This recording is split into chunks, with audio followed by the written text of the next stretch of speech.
Hi everyone, thanks for tuning into my channel, Huub Hildenbrand Guitar Academia. Today we will go on with a series on the Turkish Maqam, the different Maqams. This is a fifth lesson. We talked about Rast, about Uşak, about what are the next? Kurdi, then we had Hijaz, and now we are talking about Buselik. And remember, we are actually, this is a kind of a next step into the world of the actual musical practice of these different maqams.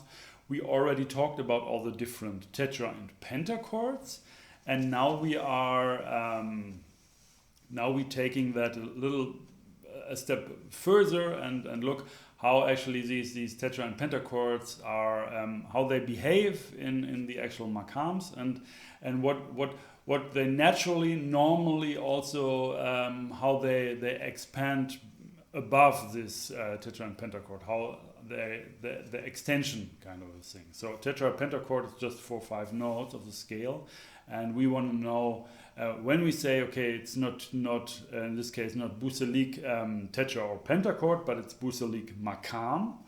Then we want to know what is the most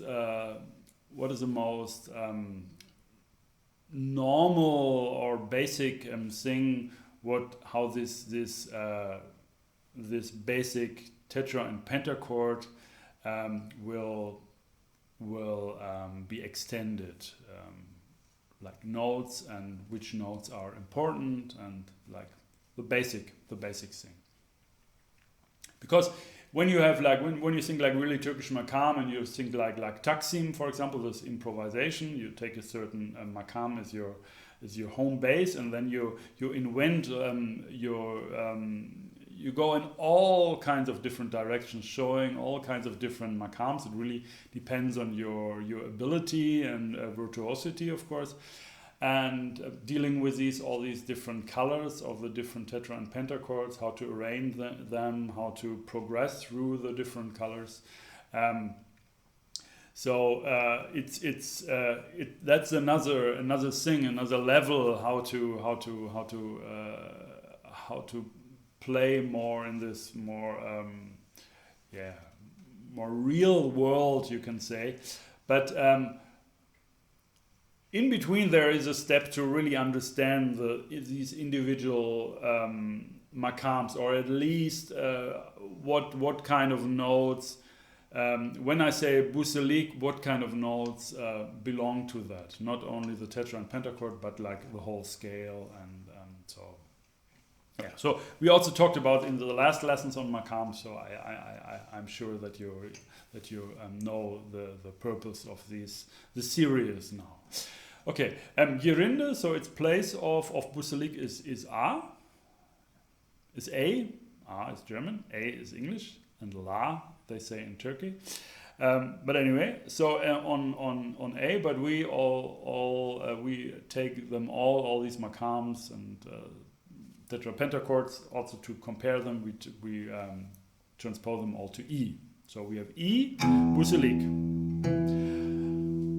Buselik, we don't care now about like microtones. We also don't need too much of them in Buselik, because Buselik is quite straightforward. It uses in the version, I mean in the pentachord, it uses just like T and B intervals, so 9 comma and 4 comma intervals, which are really close connected to the 12 tone equal temperament.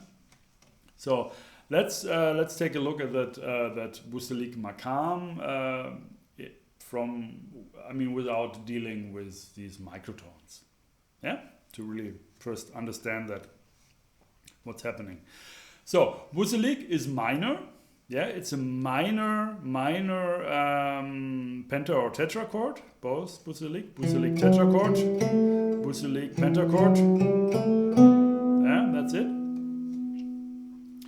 And this Buselik Maqam, actually, like the basic scale, you can say, is very, very, very much connected to the Western European classical tradition. because Buselik actually consists of two versions.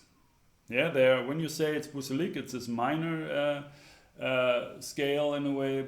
Then you, when you are in Turkish music, you consider two variations, two possible scales. I mean, two possible ways of extend this pentachord, like above to above the fifths to form the whole octave. We have one version which is just actually in Western music we say it's Aeolian, it's natural minor. So we do like we go a perfect fifths up with a minor pentachord. That's our güçlü, our most important note, and we say there's one possible scale. We use Kürdi from B, and we talked about Kürdi, it's like Phrygian. So we take like the Phrygian tetrachord, yeah, to have the octave, and then we have also framework 1, stable framework. So we take a Kürdi tetrachord from B, Phrygian, and a Buselik pentachord. So actually we just have Aeolian. Yeah, so just the natural minor scale. That's it. And our jeden for this scale would be our D. So we go like a whole step below the karar, the root. Jeden is a leading tone. So we go. So this is like typical. Like if we use this D, then it's like, this is like typical feature of Buselik. Now, as the same as in the European classical tradition, we also have harmonic minor. So what is the difference? When we look at that from the Turkish classical music perspective, we say, oh, it's again just a Buselik pentachord, so a minor pentachord. E, F sharp, G, A, B. And instead of Kürdi tetrachord, we have a Hijaz tetrachord. And that Hijaz we talked in the last lesson. So Hijaz is, of course, normally using also like microtones. Huh? We talked in that last lesson. So we have actually like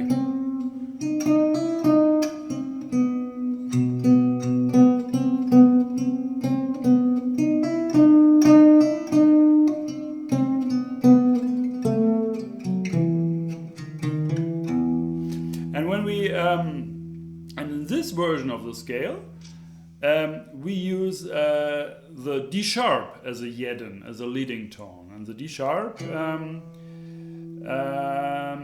that's like the same as our Western harmony concept of leading tone, of dominant going to the tonic. So dominant is like this.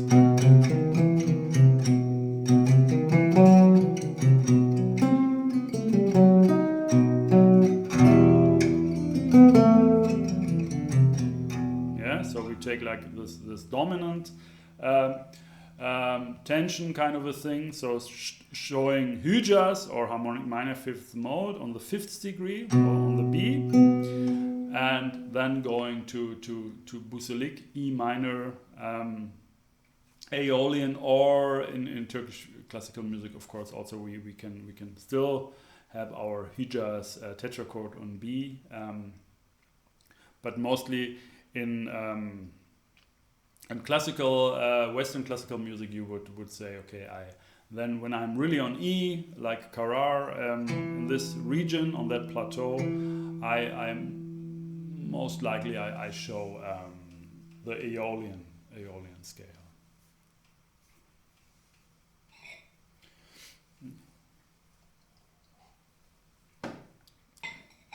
Okay, so we have like two versions.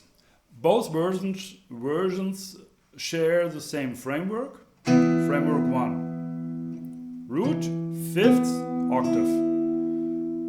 First version.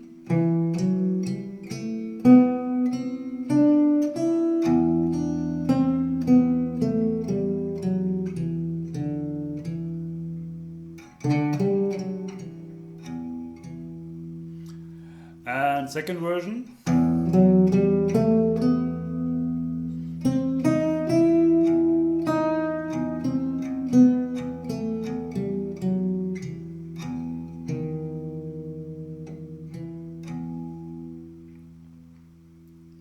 Okay, so you have these two versions. Now, when you play, when you improvise in Turkish classical music, and you say that's a Buselik Maqam, you have to show both. And the way it's done actually is you show the D from time to time. You go in a certain kind of it's also called charga. We will talk about charga in the next lesson, but it is like you go actually to the D and take this as it sounds actually when you hear that, it sounds like a quick kind of G major, not G, D. I say G all the time. Like you go to the because I'm thinking A minor. Oh, okay. No, I mean like going to the D, to the Yedden of the Aeolian form of the scale, to have a kind of a D major sound. So it's very often you play like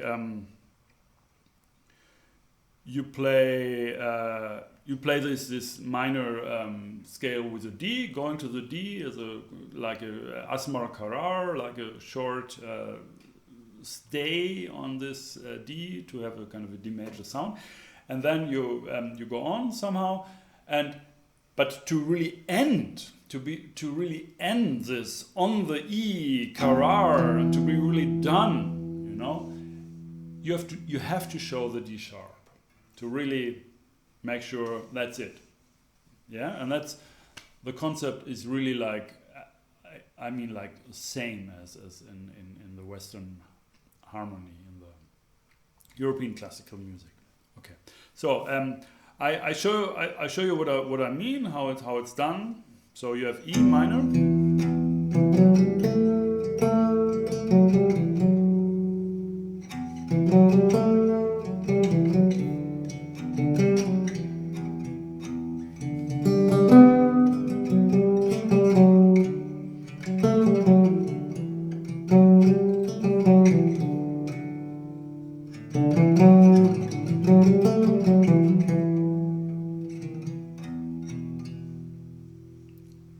Okay, again.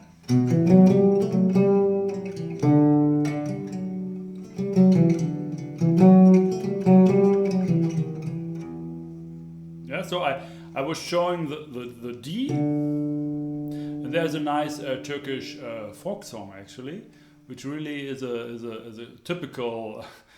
It's like it's a kind of an essence of Buselik with a Yedden with a major third below. It's like and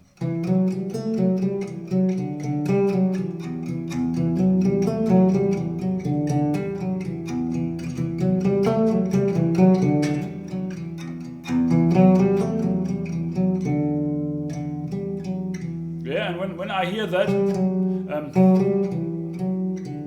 I hear like a quick. It's like a D major thing, like very quick, and then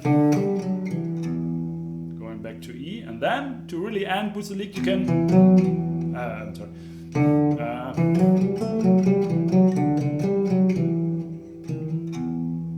Just D sharp E, just to end the thing, and you really hear okay, a leading tone, and then the E also really feels much more confirmed and stronger as a karar.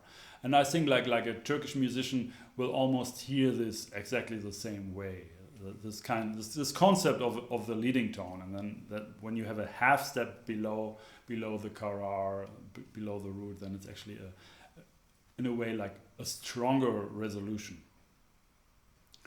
Okay, when you go down the description below, you find the PDF for this lesson, and I really recommend that you download that. It not only supports my channel, of course, but also there are some little things which I'm not talking about, like also showing Hijas on La and or on A, and Nigris on G, and Ushak on B, because that's also when you have like really like when you are in that Maqam music and you play Buselik, these are some extra colors, temporary roots you are progressing to, which are like very, very, very common, and they really also belong into this Buselik Maqam. But actually, for us, I do not really want to tell you more about this, except these two variations of the whole scale, like harmonic minor and Aeolian, and then also to have like a short temporary, maybe tonal center kind of on the Yedden, on the major second below the root, below the karar.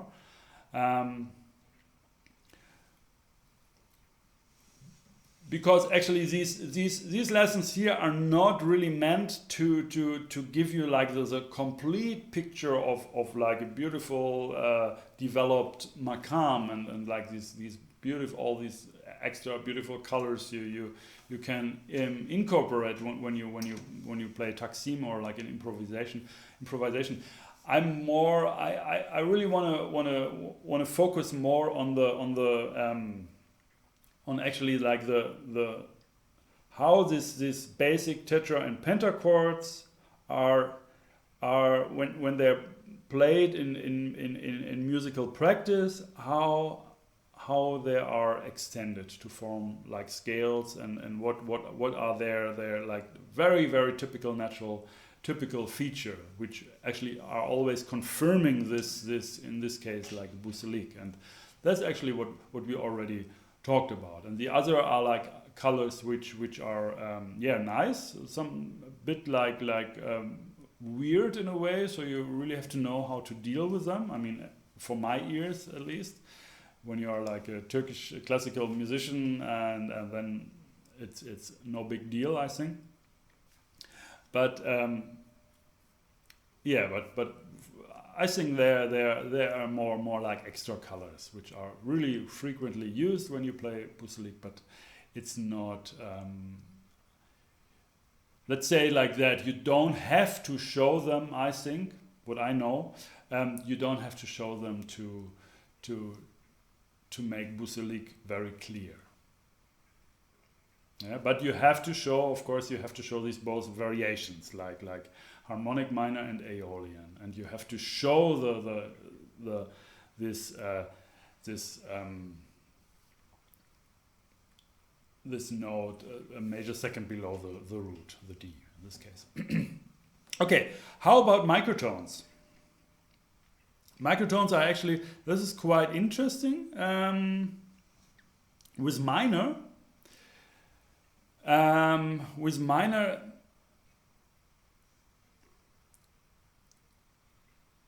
you can say, okay, E minor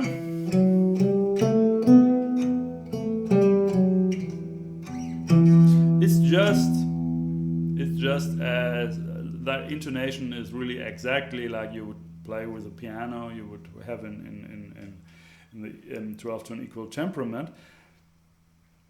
But at the same time, it's good to know that the actual pitches in Turkish classical music do not completely match with a 12-tone equal temperament. The major second here, the F sharp, is actually like 4 cent higher. So what you can do is like you can just have this. I mean, this is F sharp really in whites for having a little bit of vibrato, or like a little bit of of bending or like pressing a bit harder to make this note a bit higher. So it's that's actually something what this F sharp really likes here.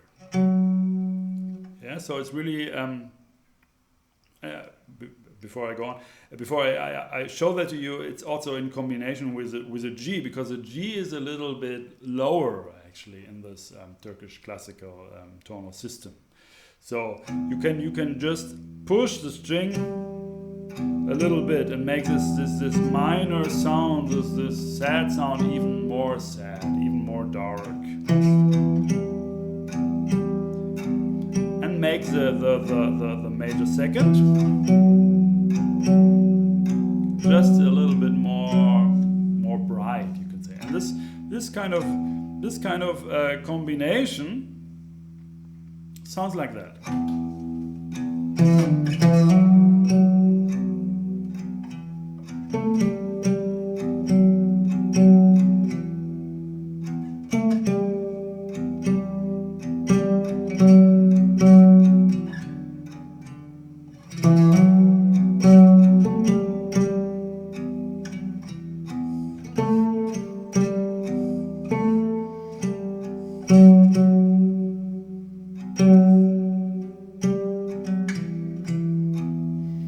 Yeah, this gives a really different quality than just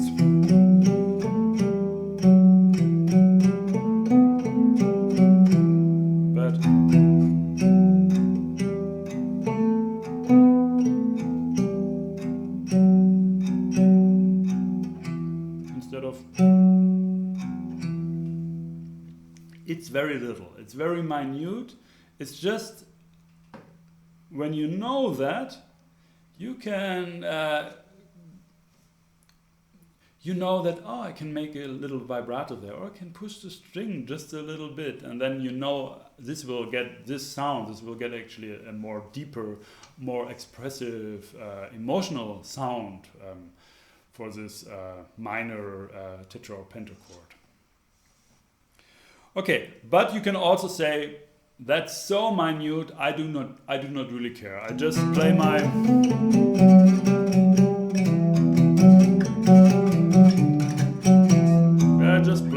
my notes how they are on the guitar, and that's it. And that's perfectly fine. That's okay. Now, when you go to the version with Kurdi on B, we already talked about that. So in Kurdi, actually, this is the C is a little bit lower, and it's also like in this case it's like 9 cent. Yeah, if you think from B as a root, and then like 9, like a 4 comma, you reach the C, which is actually like should be like 9 cent lower. That's also not very much. I mean, you can also say, I don't care too much, but of course you can also use this kind of equality and to get an impression what happens when you use that, when you go for that, and maybe a bit more explanation. Go back to the series, to the lesson on Kurdi, the lesson of this kind of series we are just doing here. Okay, the D is also, you do not really have to consider the D too much for microtonal purposes. But if we use the other tetrachord, the Hüjas tetrachord on B actually, then we should consider also microtones. We can play it like really plain 12-tone equal temperament, but we can also go for the microtones there. And I do not have to show that to you here now, because we already had a very clear lesson on Hüjas, where I also demonstrated that this intonation thing. So yeah, but maybe let me just play a little bit with this Buselik, with his intonations, that you get a feeling for that you understand what's the whole thing about with these microtones here in this case. And one very important thing also where I think these microtones also are sounding very nice is when I go lower actually and play this, instead of playing this Hujaz tetrachord from B in the higher octave, but to play it in the lower octave from D, C, D sharp, and like kind of resolving then to E. So to play it in the lower octave with this higher C and the lower D sharp. Okay, let me just play a little bit, and I try to show you a little bit these microtones.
Okay, and with these microtones, actually, sometimes what I've just noticed actually is when you go to the C and you sing like Kurdi here, and you put the B Kurdi, and you lower the C. Actually, it really comes to the same, to like a pure perfect fourth to G when you lower the G. Yeah, so that's very, very, very often you can look for that. How actually, when you do this intonation, these microtones, how this, if you lower or raise a certain pitch, how this actually forms like different intervals with the other notes, because sometimes it's really related that, okay, you lower that note, okay, then you also lower the note which is a perfect fifth or perfect fourth away, because then these two notes are really forming like a pure kind of a perfect fifth or pure perfect fourth according to the harmonic series. So that's one thing to also sometimes be aware of and recognize. Yeah, so I think that's it. Also the Seir is written there, but yeah, you have it on the PDF anyway. Yeah, and download the PDF, please, to also support this channel. And yeah, I think it's a good idea really with this Maqam series. What we are just doing now to really get all these PDFs together, that you have a kind of at the end you have a kind of like a reference where you can always come back and you see how yeah, for example, with this Buselik, how this is actually working, and then you can see like oh, in Kurdi you have also Buselik on the 4th degree. Then you have all these connections. Yeah, you see like Buselik is also working in that Maqam, and then you take a look at Buselik and see, okay, this has these kind of features, and when you go on. I mean, when you have the whole scale of Buselik, then it goes in these kind of directions. And also on the page here on the PDF, you see like if you take like Kurdi and extend, and then I mean Kurdi on the fifth degree from B, and then have a tetrachord to E, and then extend like these Genishlemma. Or I don't know how to say it correctly, but this extension of the octave that you go on again with E Buselik, then actually you have from B, you actually have the whole like Kurdi scale. And when you do the Hijaz thing here, you have Humayun, yeah. And we talked about Humayun also in the last lesson. So it's like you have a Hijaz tetrachord and then a Buselik pentachord. So that way actually all these different maqams are also really like connected. And when you have all these pages together, you know, I think it's a good thing if you're a bit more serious about these Turkish maqams to have a kind of a reference and a kind of an overview, and then you can see these relationships. I think that's a good idea. Anyway, if you want to support this channel even more seriously, you can go down in the description below. There's a link to my website, Huub Hildenbrand Guitar Academia, and there on the Guitar Academia site, Huub Hildenbrand Guitar Academia, yeah? And there on this, just follow the link down in the description below, and there you find a button where you can donate. So this would be really cool to help me also and go on with this channel, to have food to survive, to have enough energy to put out more lessons. Would be really cool. All right, so that's it for today. Buselik. Next lesson we will talk about Charga. This will be like very simple thing. Yeah, so that's it. Thanks for watching. My name is Huub Hildenbrand.